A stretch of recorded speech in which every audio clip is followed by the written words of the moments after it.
अस्सलाम वालेकुम दोस्तों, क्या हाल है आपकी। उम्मीद करते हैं कि आप बिल्कुल ठीक होंगे। एंड्रॉयड डेवलपमेंट के ट्यूटोरियल में आपको खुशामदीद कहते हैं। एंड्रॉयड डेवलपमेंट की अगली वीडियो के साथ आपकी खिदमत में हाजिर हैं। उम्मीद करते हैं कि आपको ये ट्यूटोरियल पसंद आ रहा होगा। अगर तो आपको ये ट्यूटोरियल हमारा पसंद आ रहा है तो आप हमारे चैनल को ज़रूर सब्सक्राइब करें और हमारी वीडियो को भी लाइक करें। और अगर हमारी वीडियोज़ के हवाले से कोई आपको कोई सवाल हो या कोई इशू जो है वो आपको पेश आ रहा हो तो आप हमसे कमेंट सेक्शन में पूछ सकते हैं। हम इंशाल्लाह उसका आपको ज़रूर जवाब देंगे। और हमारी इस वीडियो को अपने दोस्तों के साथ भी ज़रूर शेयर करें।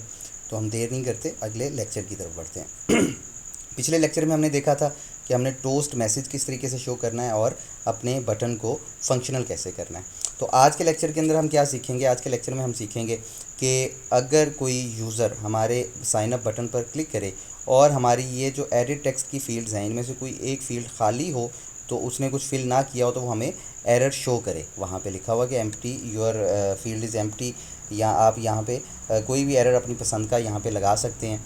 ठीक है, वो किस तरीके से हम लगाएंगे आज की इस वीडियो के अंदर हम ये सब करना सीखेंगे। पिछले लेक्चर के अंदर हमने सीखा था कि किस तरीके से हमने अपने विजेट्स यहाँ पे जो बटन है या एडिट टेक्स्ट है इनको किस तरीके से जावा फाइल में इंपोर्ट करना है और उनका रेफरेंस किस तरीके से गेट करना है। तो हम ये रेफरेंस गेट कर चुके हैं अपने तमाम इन एडिट टेक्स्ट का।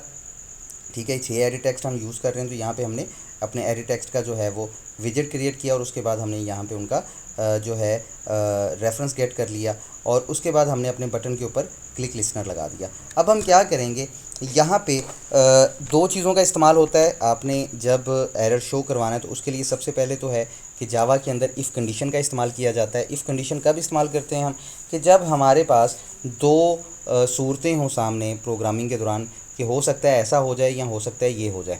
तो हम ये करते हैं कि अगर ऐसा हो जाए, हम जावा को बताते हैं इफ़ कंडीशन के अंदर, इफ़ का मतलब ही अगर है, तो हम जावा को हम बताते हैं कि अगर ऐसा हो तो फिर वो ऐसा करे और अगर ऐसा नहीं है तो फिर वो ये फंक्शन जो है वो एग्जीक्यूट कर दे।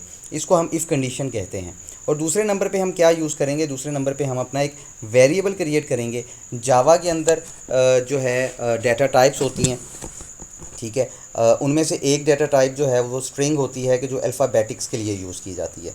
हमारे जितने भी अल्फ़ाबेटिक्स जो कीज़ हैं यानी ABC सीक्वेंस ऑफ अल्फ़ाबेट्स जो हैं उनको यूज़ करने के लिए जावा के अंदर हम एक वेरिएबल का इस्तेमाल करते हैं और वो वेरिएबल कहलाता है स्ट्रिंग।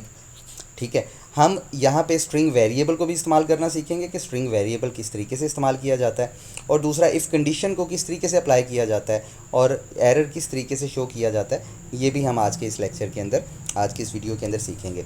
अच्छा, सबसे पहले क्या किया कि हमने यहाँ पर एक क्लिक लिस्नर लगा लिया अपने बटन के ऊपर और उसके बाद हम क्या करेंगे कि ये जो सबसे पहली हमारी फील्ड है, हम फ़र्स्ट नेम, हम यूज़र को कह रहे हैं कि जी फ़र्स्ट नेम हमें जो है वो प्रोवाइड करे और उसके बाद साइन अप पे क्लिक करे तो वो अगले जो है चला जाए। तो यहाँ पे हम क्या करेंगे, सबसे पहले अपने यूज़र ने जो यहाँ पर एंटर किया है इन तमाम चीज़ों को हम एक डाटा टाइप के अंदर सेव करवाएंगे। और किस डाटा टाइप पे सेव करवाएंगे, हम स्ट्रिंग डाटा टाइप में सेव करवाएंगे। उसका तरीकाकार बहुत आसान है, बिल्कुल मुश्किल नहीं है। हम यहाँ पे सिंपल STRING स्ट्रिंग लिखेंगे, लेकिन अगर हम सिर्फ STRI लिखते हैं तो सबसे पहले ही हमें शो करवा देता है, ये देखें, स्ट्रिंग जावा डॉट लैंग।